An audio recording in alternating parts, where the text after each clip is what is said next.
27 رجب کی رات بیوی کو بھی جگاتے ہیں، بچوں کو بھی جگاتے ہیں، خود بھی جاگتے ہیں، پتہ نہیں کیا کیا بنا کر بانٹ دیتے ہیں۔ اور کسی صحیح حدیث میں 25 سے زیادہ احادیث جو اس واقعہ معراج پر، شب معراج صلی اللہ علیہ وسلم جو اللہ نے کروائی ہمارے نبی کو، لیکن اس میں کسی صحابی نے تاریخ کا ذکر ہی نہیں کیا کہ اس تاریخ کو، یعنی یہ فلاں ڈیٹ تھی اور یہ فلاں سال کی بات ہے، تذکرہ تک نہیں کیا۔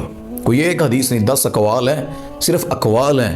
کوئی کہتا ہے 1 سال قبل ہجرت سے، کسی نے 1.5 سال لکھا، کسی نے 1 سال 8 ماہ لکھا، کسی نے 2 سال، بعض نے 5 سال قبل ہجرت کے لکھا، اور کچھ تو یہ بھی کہتے ہیں کہ ہجرت کے بعد کا واقعہ ہے۔ لیکن صحیح تاریخ اس کی کسی جگہ پر اللہ تعالیٰ نے ہم تک یہ بات نہیں پہنچائی، نہ صحابہ نے کی ہے، کیونکہ اللہ میرے نبی کی شان پہنچانا چاہتا تھا، وہ باتیں، وہ تذکرے کرنا چاہتا تھا۔ اس رات کو جو لے کر ہم تماشے کرتے ہیں نا، اللہ یہ نہیں کہتا تھا۔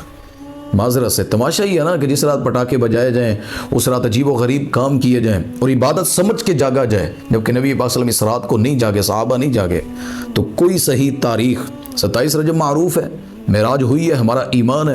آپ 27 کو سمجھ بھی لیں نا کہ 27 کو ہی ہوئی ہے، لیکن 27 رجب کی رات جاگنا، عبادت، روزے، یہ لوگوں کا قیام کرنا اور عجیب و غریب کام، کہتے جاگ لینا کون سا گناہ ہوتا ہے؟ قرآن پڑھ ہی لیا نا، روزے سے کیا گناہ ہوتا ہے؟ جس دن آپ ایک نیا کام شروع کر رہے ہیں اسلامی تاریخ کو چن کر، نہ آپ نبی ہیں نہ اللہ کا کوئی ایسا قرآن میں حکم ہے، تو پھر یہ حکم کس نے دیا ہے؟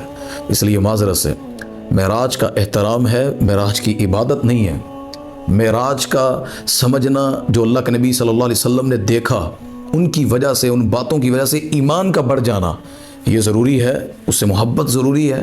لیکن جلسے، جلوس، ریلیاں، عبادات اس رات کی، اس محبت سے، اس تعلق سے 27 رجب کی کسی صحیح حدیث سے ثابت نہیں ہے۔